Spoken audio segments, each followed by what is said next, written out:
Invitamos al compañero Nicolás Maduro Moros, presidente de la República Bolivariana de Venezuela, a dirigirse a los presentes en el acto.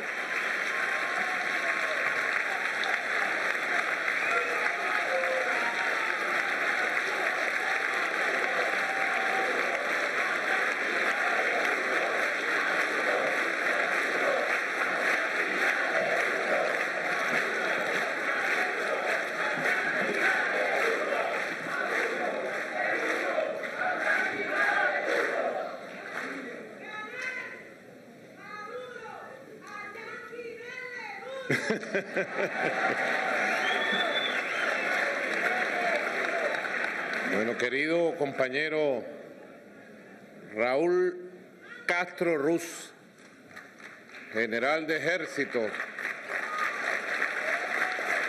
Donde está Raúl, está Fidel.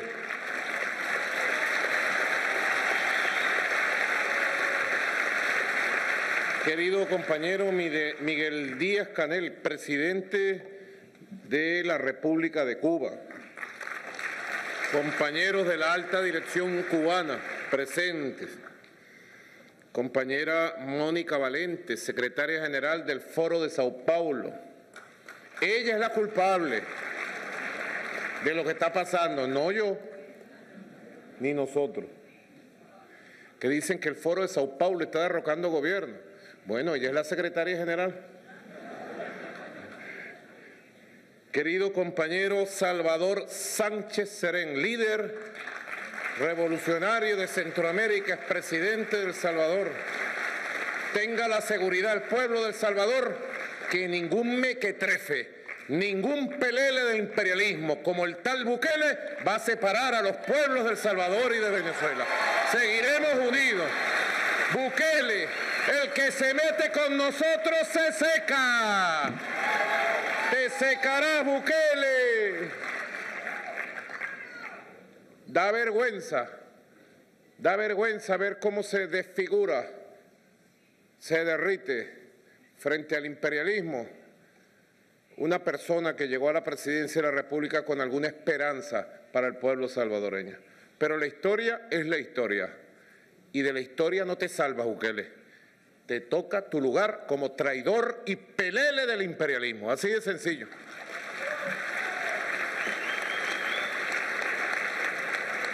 Querido compañero David Choquehuanca, secretario general de la Alianza Bolivariana para los Pueblos de Nuestra América, ALBA TCP. Compañero Félix Navarro Miranda, ministro de Minería del gobierno del compañero Evo Morales Ayma.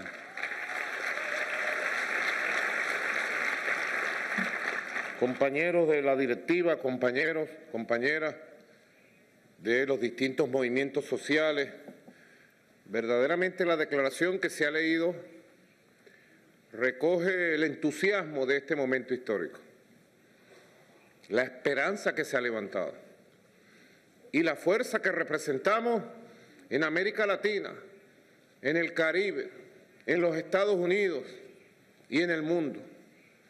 La fuerza que representamos construyendo una alternativa real al neoliberalismo, al capitalismo salvaje, a la dominación imperialista, construyendo con humildad, con perseverancia, con creatividad en cada país la respuesta a las políticas de exclusión, de privatización, a las políticas de distribución inequitativa, injusta, de la riqueza que le pertenece a los pueblos. Es impresionante el espíritu que se ha respirado estos 3 días, compañero Raúl Díaz-Canel, compañeros y compañeras. Un saludo a Piedad Córdoba, reina de la paz de Colombia, por petición del público. Reina de la paz de Colombia. Es la respuesta que vamos dando. Cuando entramos al salón, hubo una consigna que nos emocionó mucho. porque de verdad así lo sentimos. Una consigna que decía, se oye, se siente, Fidel está presente. Y así es, Fidel está presente en la inteligencia, en la fuerza, en el espíritu de este encuentro para buscar salidas unitarias al capitalismo salvaje y al neoliberalismo. En estos mismos espacios de la Cuba revolucionaria, aquí se fue gestando la primera respuesta al modelo neoliberal. Aquí hay gente como Ignacio Ramonet, como Atilio Borón, entre otros que puedo observar entre el público, quienes deben recordar el esfuerzo de Fidel por despertar al mundo, por iluminar el camino.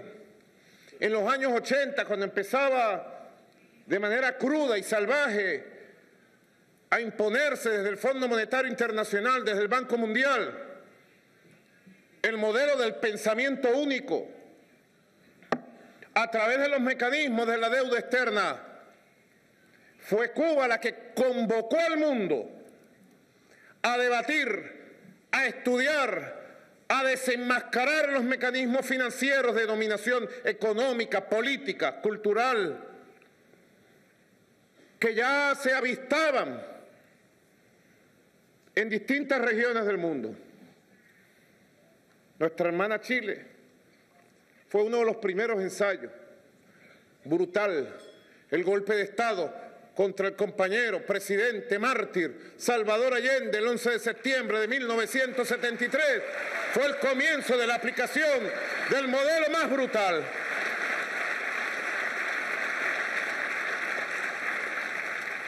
¡Qué felicidad!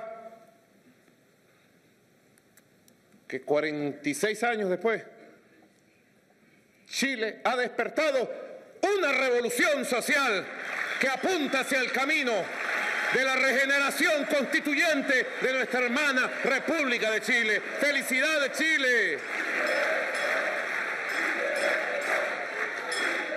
Chile despertó. Es muy emocionante. Yo lo compartí estos días con Ignacio Ramonet, que nos vimos por allá por el Orinoco. Es muy emocionante ver el despertar de Chile. Tardó 18 años de dictadura, donde gobernaron y se impusieron los intereses transnacionales gringos, desde el golpe de Estado que Richard Nixon y Henry Kissinger dieron contra nuestro hermano Salvador Allende. Y luego, casi 30 años de la llamada democracia, donde se mantuvo el modelo económico excluyente, cultural, político, la Constitución de Pinochet. Una vergüenza para todos los latinoamericanos, no solo para el pueblo de Chile. Una vergüenza que la Constitución de un genocida sea la Constitución todavía dominante. Nadie se atrevió a cambiar la Constitución por cobardía, por intereses. Nadie se atrevió. Ahora es el pueblo de Chile en rebelión en las calles que va a cambiar la Constitución de Pinochet. Eso es grandioso y es heroico. Vamos, vamos.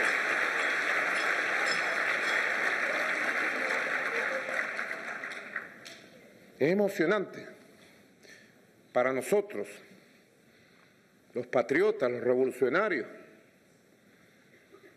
que nos mueve el amor, los sentimientos más grandes por la causa latinoamericana.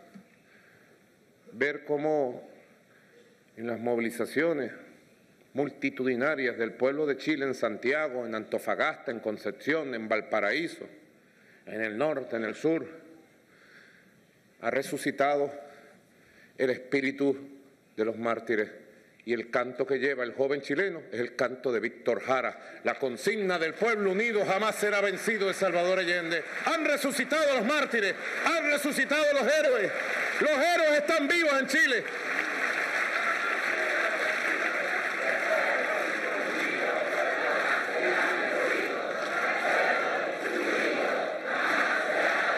Y eso me recuerda algo que me decía siempre el comandante Chávez. Un saludo muy especial al jefe de la delegación venezolana, el compañero Adán Chávez Frías, canciller del Partido Socialista Unido de Venezuela y miembro del Foro de Sao Paulo, también es uno de los culpables de lo que está pasando. Yo quiero que las culpas se distribuyan. Adán Chávez, camarada. Comandante Chávez siempre nos decía, cuando veía la ebullición de los pueblos, desde que lo conocimos, Adán lo conoce desde que nació, desde que yo lo conocí personalmente, me decía, Nicolás, los pueblos tienen en sus genes como un patrimonio que se siembra en su memoria colectiva de sus momentos heroicos. Y solo falta que en un momento en la historia algo accione el botón de la sensibilidad revolucionaria y rebelde de los pueblos para que surja toda esa fuerza que hemos visto surgir en Venezuela el 27 y 28 de febrero del año 1989, en la primera rebelión contra el Fondo Monetario Internacional que se conocía en América Latina, apenas empezando en la aplicación de su modelo. Así me decía siempre. O en el 4 de febrero de 1992 con la insurgencia bolivariana revolucionaria. Solo falta que llegue el momento histórico y surge. Yo lo recuerdo, muy jovencito aún, como que en el surgimiento del comandante Chávez en 1992, en Venezuela, se hizo más brillante el colorido del amarillo, del azul y el rojo de nuestra bandera, el estandarte de los libertadores. Y pintar la bandera en los muros, y pintar al libertador Simón Bolívar en los muros, las paredes en las calles, y poner uno de sus pensamientos. Por ejemplo, aquel pensamiento, los Estados Unidos de Norteamérica pareciera, marcado por la providencia, a plagar de miseria a la América en nombre de la libertad. Por ejemplo, poner algún pensamiento de Bolívar era considerado subversivo, perseguido. Fue el rebrote también de los héroes y de la época heroica. Creo que así está pasando en América Latina y en muchos lugares del planeta, mucho más allá de América Latina. Hay una insurgencia general de los pueblos contra el modelo de exclusión, de empobrecimiento, de individualismo, de privatización, del capitalismo neoliberal, del capitalismo salvaje, del Fondo Monetario Internacional. Y desde aquí nosotros acompañamos la rebelión de los pueblos del mundo contra el Fondo Monetario Internacional y el modelo de exclusión.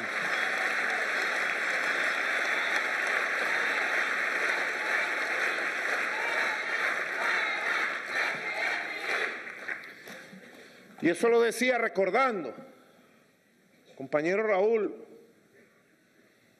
compañero presidente Díaz-Canel, recordando que fue aquí, en estos escenarios, donde en el año 82, 83, 84, 85, Fidel tocó la campana. Y fueron los movimientos estudiantiles, sindicales de la época, los intelectuales, los movimientos culturales, los que fueron integrando la primera respuesta.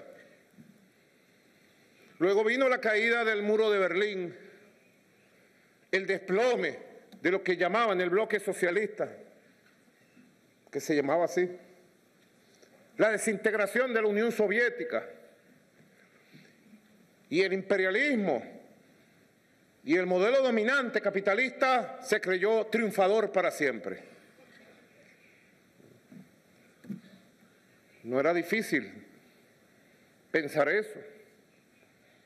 Mucha gente desde movimientos de izquierda revolucionarios se quitaron la chaqueta, se rajaron y creyeron que había llegado el último aliento de las ideas revolucionarias. Y los años 90 fueron épocas duras, porque se trató de imponer el modelo político del neoliberalismo, que es el mundo unipolar, dominado por un solo hegemón, los Estados Unidos de Norteamérica. Y vino una segunda respuesta, vino una segunda respuesta donde Cuba ocupó un papel primordial, fundamental, también para iluminar el camino. Estaba Cuba pasando el periodo especial. Los cubanos no les gusta recordar ni esa palabra, pero realmente fue heroico lo que hizo Cuba al quedarse sin el apoyo de la Unión Soviética y al establecerse un doble bloqueo contra la vida. Cuba resistió, Cuba se mantuvo de pie y Cuba salió adelante con dignidad, con fuerza, dando el ejemplo una vez más. Esta revolución cubana, primer territorio libre de América, como dice la declaración. Y luego en nuestro continente vinieron aires de cambio. Contra viento y marea se levantó un poderoso movimiento revolucionario con un poderoso líder en nuestra patria Venezuela, Hugo Rafael Chávez Frías, quien en diciembre de 1998 conquistaba la primera victoria electoral de un movimiento antineoliberal por la vía del voto. 1999, impulsamos el proceso popular constituyente. Nuestra revolución nació de un proceso popular, democrático, constituyente. Convocamos un referéndum consultivo para preguntarle al pueblo si quería una asamblea constituyente que transformara el Estado y para consultarle al pueblo las bases electorales para elegir a los constituyentes. 25 de abril de 1999. Y el pueblo fue a votar y aprobó con un 80% la convocatoria a una Asamblea Nacional Constituyente revolucionaria y apoyó con su voto la propuesta que le hizo el comandante Chávez del esquema electoral para elegir a los 135 constituyentes en su momento. Así se inició la revolución bolivariana. A nosotros nos acusan desde temprano de que somos una dictadura. Desde temprano al comandante Chávez lo acusaron de dictador, caudillo, omnipresente. ¿Cuántas críticas se hicieron? Y hubo gente que lo creyó. No digamos de derecha. Hubo gente no de derecha que lo creyó. Hoy también a mí se me acusa de dictador y se nos persigue. Y se nos acusa de todo para justificar cualquier cosa, para justificar un golpe de Estado, una invasión, un magnicidio. Todo lo han intentado y no han podido. Y hay gente en el mundo, no de derecha, que se lo cree y que nos tienen miedo. No se puede acercar uno a Maduro. Uno no puede nombrar a Maduro porque se raya. Hay gente que es así. Hay gente que es así. Que cede cobardemente a los chantajes de quienes quieren evitar que desde nuestras patrias, desde nuestros procesos, surja lo que ha surgido y no será revertido jamás. Un proyecto alternativo al neoliberalismo, un proyecto humanista, profundamente revolucionario, profundamente latinoamericanista.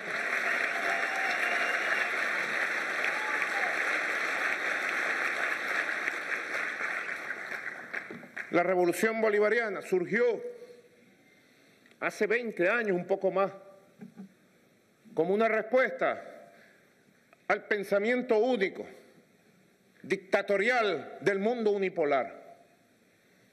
Surgió como una respuesta temprana, afortunadamente, gracias a Dios y a nuestro pueblo, como una respuesta temprana para demostrar progresivamente que otro mundo sí es posible, que se puede constituir una sociedad que le garantice a los pueblos la educación pública gratuita y de calidad, la salud pública gratuita y de calidad, la vivienda decente, el trabajo garantizado, la estabilidad laboral, los derechos sindicales, el derecho de los pensionados y jubilados a pensiones y jubilaciones dignas, los derechos sociales, los derechos políticos, la libertad, los derechos culturales, en fin, un modelo alternativo que demuestre, como lo ha demostrado humildemente nuestra patria, que en tiempos de vacas gordas y bonanzas y en tiempos de vacas flacas y bloqueo económico,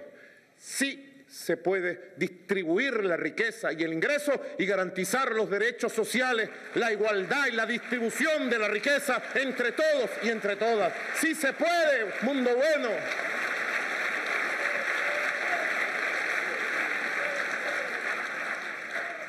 Porque dicen que no, el pensamiento único. Ya en la práctica lo hemos demostrado. Hablo de Venezuela por razones obvias. Pero pudiéramos hablar de nuestra hermana Bolivia y el milagro económico y social que ha hecho Evo para sacar a Bolivia del ostracismo, de la miseria, del abandono a un país próspero, el país de mayor crecimiento económico y mejor distribución de la riqueza de todo el continente latinoamericano.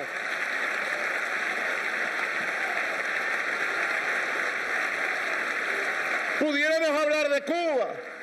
No voy a hablar de Cuba porque viene Díaz-Canel ahora. Pero pudiéramos hablar de los logros históricos de la Revolución Cubana en 60 años, en la educación, la cultura, la ciencia, la salud, la distribución de la riqueza, la felicidad del pueblo. Hay muchas cosas que siempre por hacer, o hay cosas que no se hicieron, como en cualquiera de nuestros pueblos. O pudiéramos hablar de nuestra hermana Nicaragua, la hija de Sandino, y el milagro que ha hecho Daniel Ortega en 10 años de gobierno para recuperar a Nicaragua del analfabetismo, de la miseria, del abandono, de la desintegración social, por ejemplo.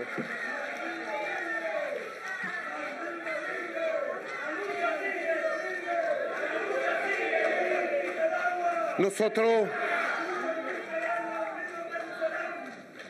con el proceso popular constituyente del año 99 dimos una respuesta popular, participativa, protagónica, democrática, que abrió las compuertas a una nueva sociedad en fase de construcción, que estableció constitucionalmente el modelo de sociedad que queremos construir. La Constitución de la República Bolivariana de Venezuela, escrita junto al pueblo, debatida junto al pueblo, diseñada junto al pueblo, como nunca antes en la historia de Venezuela, y aprobada en referéndum constitucional. Un 15 de diciembre de 1999, este 15 de diciembre vamos a cumplir 20 años de esta hermosa joven que estableció las bases de nuestra república para este siglo XXI, la Constitución de la República Bolivariana de Venezuela. Aquí está la guía de avance, la guía estratégica, aquí están las bases. Y fue la primera respuesta que pudo lograr hilvanar la lucha social, la lucha ideológica, la lucha de ideas, las movilizaciones, las pancartas, las consignas, con la toma del poder político. Por la vía electoral, por la vía democrática.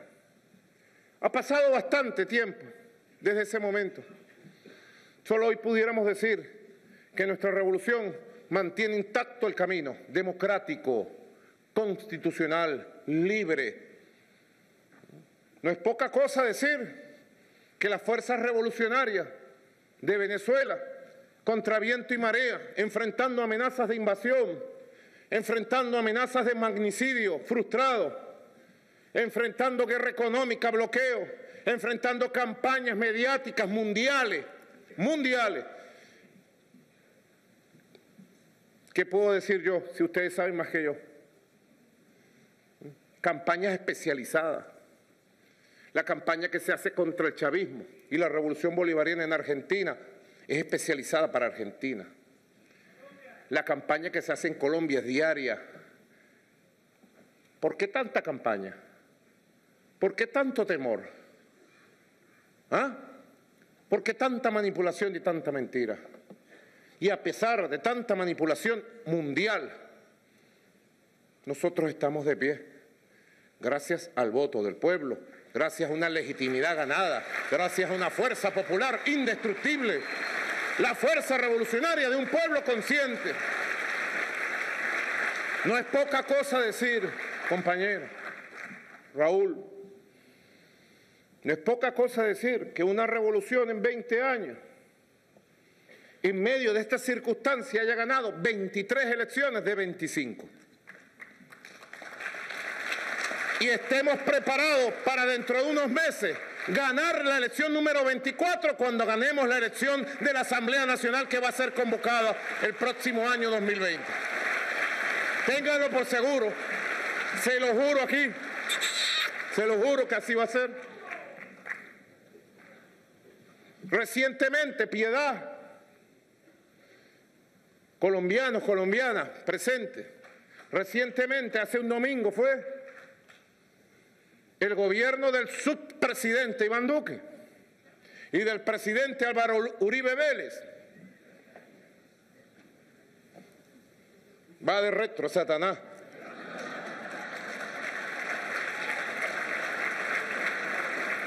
En las elecciones, ¿cuántos departamentos hay con gobernadores en Colombia electos? De 32, Atilio Borón. De 32 departamentos en la elección de gobernadores, el gobierno de Colombia, que nos ataca, nos amenaza y que está detrás de planes para asesinarme, para invadir Venezuela, y que todos los días dice que en Venezuela hay una dictadura y que desconoce nuestra legitimidad y nuestro poder popular. De 32 ganó 2 gobernaciones. 2.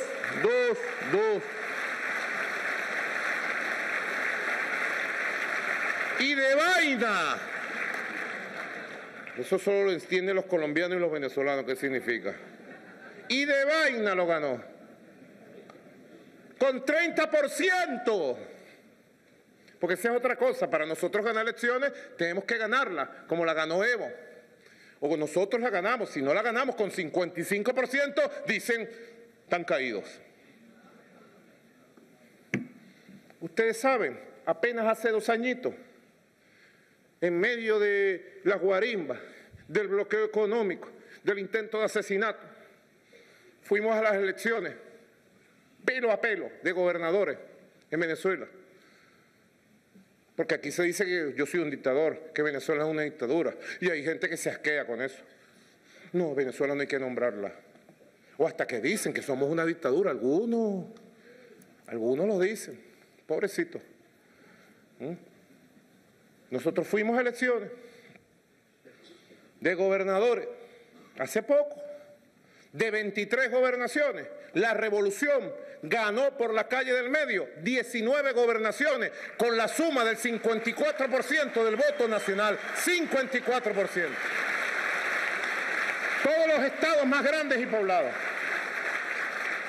Y 2 meses después fuimos a las elecciones de las 335 alcaldías. ¿Y ustedes saben cuánto ganamos?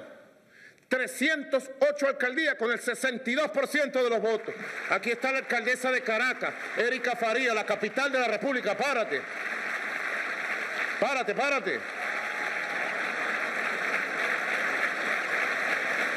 Erika Faría, alcaldesa de Caracas. No sé si hay otra alcaldesa aquí. La gobernadora, aquí está de Cogede. El gobernador de Falcón, un muchacho de 20 años, mire, electo por el voto del pueblo. Ellos son los dictadores de Venezuela, ellos, no yo.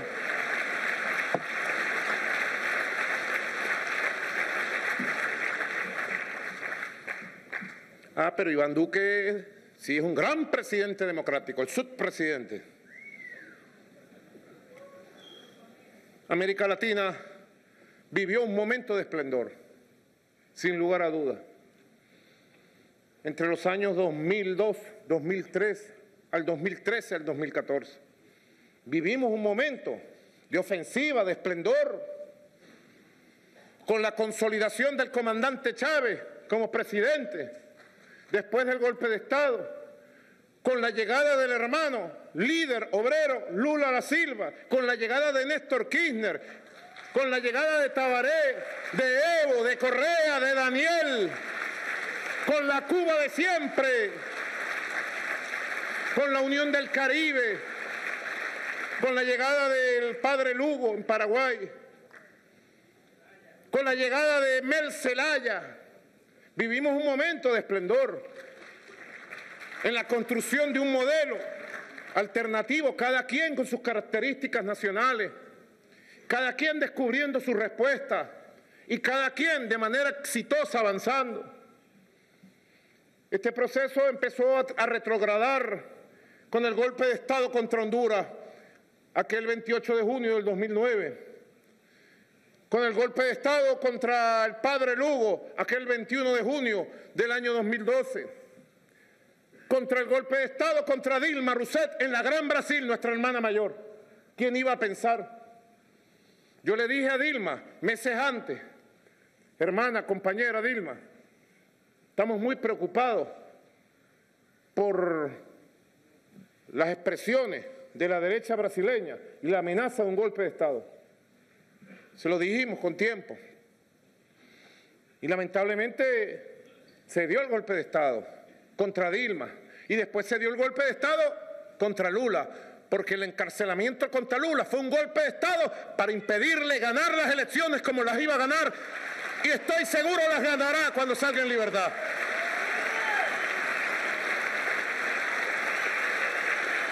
La pérdida electoral de los hermanos argentinos hace 4 años configuró un cuadro difícil.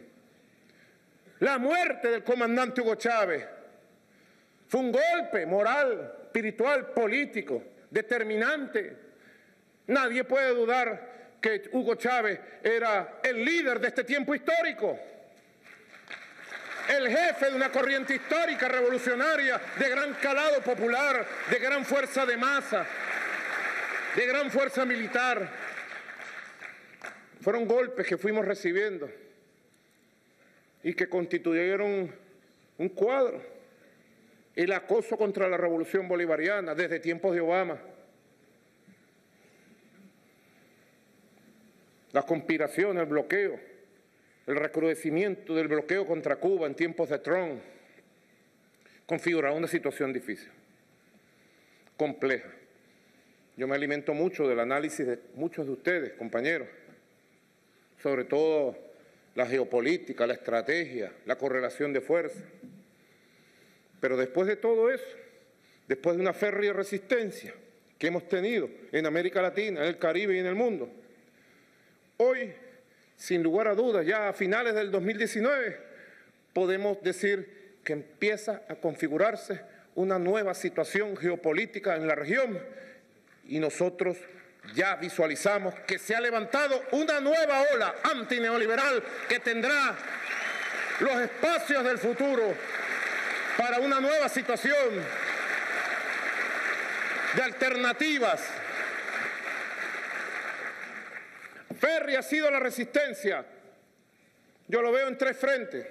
Me permito compartirlo para el análisis.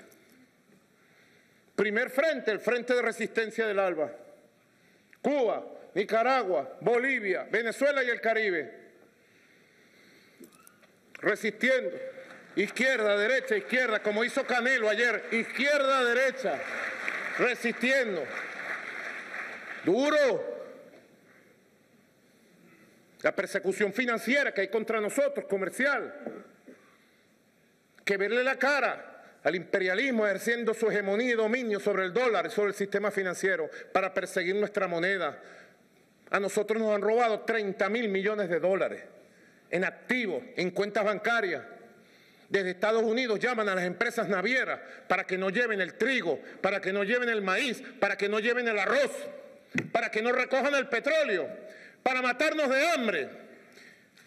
Pero la revolución ha resistido y Venezuela está de pie y Venezuela ha respondido con acierto, con éxito, con resultados.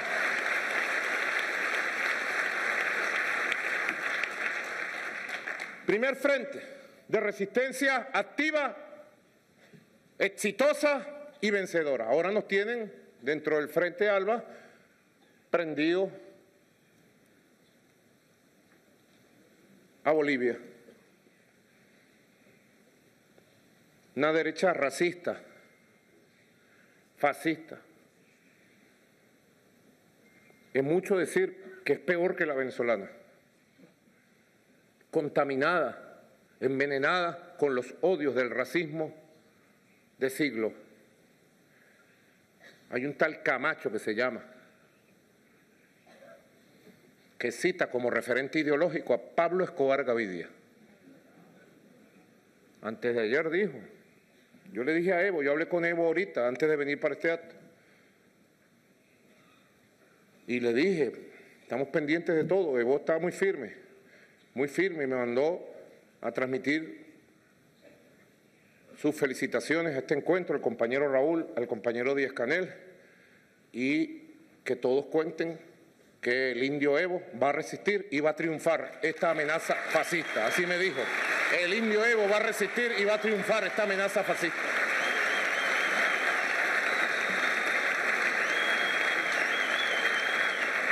Porque yo no sé cuántas personas aquí vieron la serie de Pablo Escobar Gavidia, muy famosa, que pasaron. Levanten la mano. Muy pocas, ¿ves? Muy poca gente aquí. En la serie se contaba que Pablo Escobar Gaviria tenía una libretica aquí en el bolsillo. Y en esa libreta anotaba los nombres de sus enemigos. ¿Y por qué los anotaba? Porque todo el que anotaba en la libreta lo mandaba a matar. Lo ponían como un chiste, como una broma, en la serie. Cuando Pablo Escobar Gaviria anotaba a alguien en la libreta, estaba muerto. Este señor Camacho en Santa Cruz dijo hace 2 días que él iba a ser como Pablo Escobar Gaviria, que iba a anotar en su libreta el nombre de todos los traidores a Bolivia, porque él no los iba a perdonar, los iba a perseguir hasta el final. El fascismo, los nazis. Y ayer le dio un ultimátum a Evo de 48 horas. Se parece mucho a los ultimátum que me han dado a mí, le dije a Evo. A mí me han dado este año como 10 ultimátum. Maduro, 24 horas te bajo, te tumbamos. Ven y túmbame, pues, le digo yo. Porque no van a tumbar a Evo. Quieren tumbar al pueblo de Bolivia. El ultimátum no es contra Evo, es contra el pueblo de Bolivia, es contra los pueblos originarios. Esa es la verdad.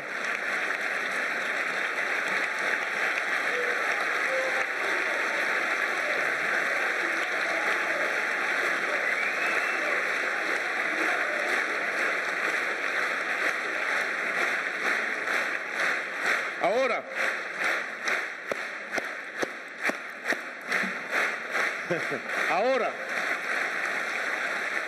el ultimátum no es contra Evo, es contra el pueblo de Bolivia, es del fascismo.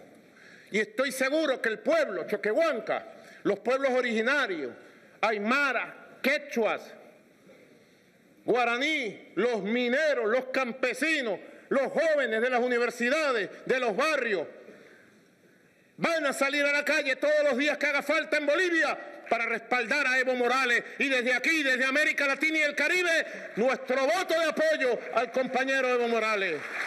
¡Que viva Evo! ¡Ay, ay, ay, Evo! Tenemos ahí, Frente de Resistencia de Combate. Ustedes vieron la pelea de Canelo ayer. Tremendo knockout. Un segundo frente que se levanta brillante en el horizonte de América Latina es el Frente Progresista, hermano Frente Progresista, encabezado por 2 líderes que van a jugar un papel determinante en los próximos años: el presidente de México, López Obrador, y el presidente electo de Argentina, Alberto Fernández. Un frente progresista, de avanzada, antineoliberal. Así lo veo yo, Borón.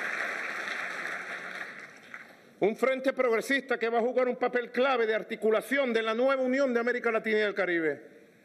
México, Argentina son 2 grandes países. Uruguay es un frente progresista, hermano, aliado, que tiene sus propias características. Y un tercer frente que es el frente de resistencia de los movimientos populares que están en las calles, en Ecuador, en Perú, Chile, Brasil, Colombia, el frente de los pueblos, los movimientos populares, que irán abriendo camino, cada quien. El gobierno de Estados Unidos, estúpido como es, y los imbéciles de la derecha que gobiernan algunos países dicen que lo que está pasando en Ecuador, en Chile, en Brasil, es culpa del Foro de Sao Paulo, de Maduro y de Raúl. Le echan la culpa a Raúl, de superbigote, como llaman. No, Chile no es Maduro. Es Pinochet el culpable, es el Fondo Monetario Internacional el culpable, y los pueblos tienen derecho a la rebelión y a la búsqueda de alternativas.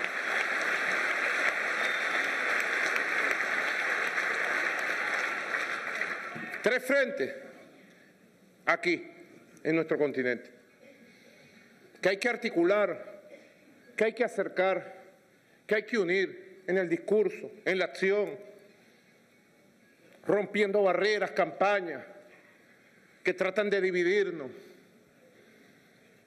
porque tratan de dividirnos para que unos y otros no nos podamos ver, no nos podamos encontrar, no podamos encontrar caminos.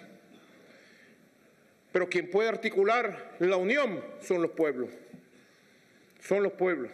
Así se lo dije ayer a unos sindicalistas argentinos que me encontré en el restaurante de por allá.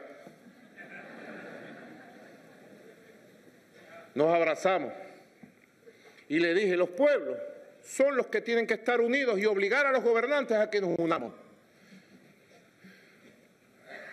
Respetando las diferencias, que tenemos diferencias.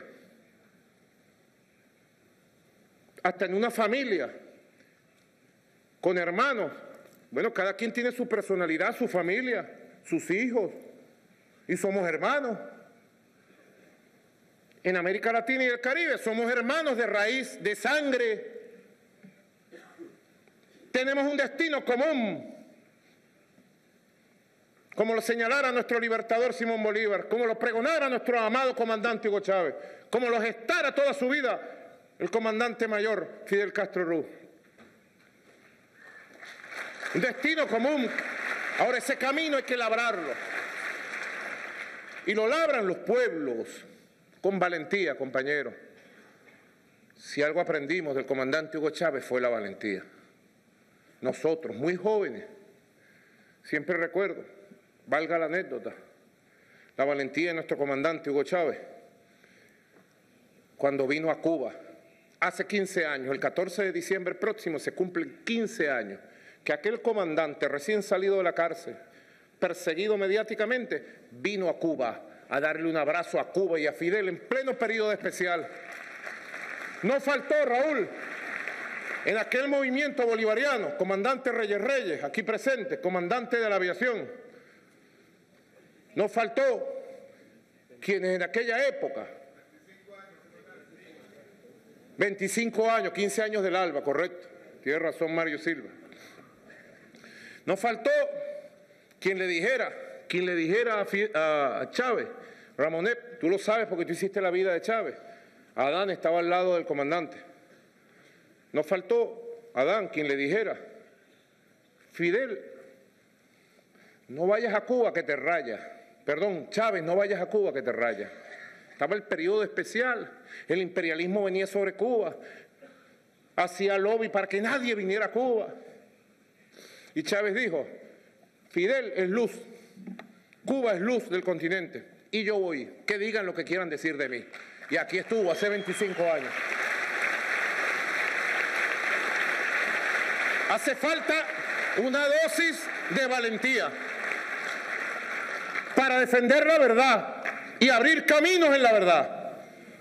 Luego, cuando lo eligieron presidente, una de sus primeras visitas como presidente electo fue aquí. Y cuenta el comandante Chávez, yo no estaba presente, creo que Adán sí estaba presente, que estando en una reunión con Fidel, uno de los edecanes lo llamó y le dijo, lo están llamando de Estados Unidos. ¿Sí? ¿Quién? El subsecretario del hemisferio, no me acuerdo el nombre. Y Chávez contestó el teléfono. Ajá, ¿cómo está usted? Muy bien. Mire, señor Chávez, ya sabes, desista de su interés por estar yendo a Cuba y no sé qué. Y Chávez lo largó muy largo, a donde llaman el carajo. Lo mandó para el carajo. No estaba el ALCA todavía. Y luego con valentía, unimos los procesos revolucionarios. Mandato de Bolívar y de Martí. Hay que ver el peso que tiene el legado de Bolívar y su amor por Cuba, y el legado de Martí y su amor por Bolívar. Único, quizás en nuestra historia. Y luego la unión de esos dos gigantes, Fidel y Chávez. Así que hace falta tomar esos caminos de la valentía y atrevernos a derrumbar mitos, campañas, presiones, chantajes, mentiras. Algo de esto le reflexioné a mis compañeros sindicalistas de Argentina. Ellos me entregaron una carta, yo quiero responderla públicamente. Y con esto ya termino. Me entregaron una carta firmada por Francisco Vanegas, secretario general de la Asociación de Trabajadores de la Seccional Ensenada, y por el compañero Pablo Rojas, secretario general adjunto. Ellos no están aquí, ¿verdad? ¿Están aquí?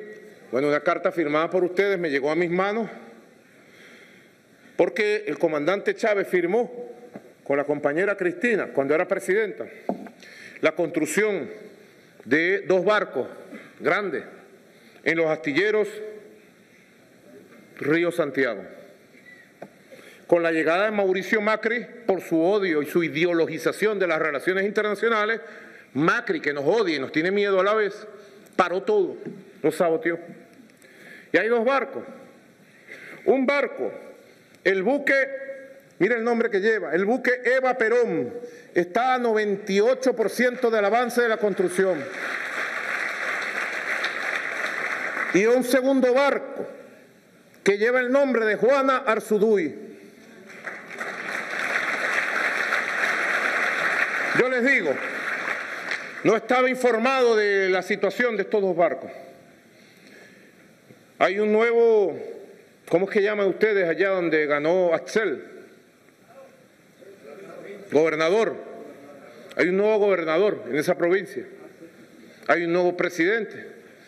Yo les digo a ustedes, Venezuela tiene los recursos y está lista para invertir y terminar estos 2 buques en los astilleros Río Santiago apenas se den las condiciones para terminarlo. Estamos listos. Díganle a los trabajadores de los astilleros Río Santiago que estamos listos, hermanos y hermanas. Buenos y mejores tiempos, buenos y mejores aires hay en América Latina, en el Caribe y en el mundo. Tengamos fe y optimismo que ha llegado el tiempo histórico de las ideas antineoliberales. Tengamos la unión suficiente, tengamos la fuerza espiritual suficiente para seguir empujando adelante en nuestro tiempo, en nuestro siglo, y nadie nos los quitará. Muchas gracias, queridos hermanos, queridas hermanas. ¡Hasta la victoria siempre! Venceremos. Muchas gracias.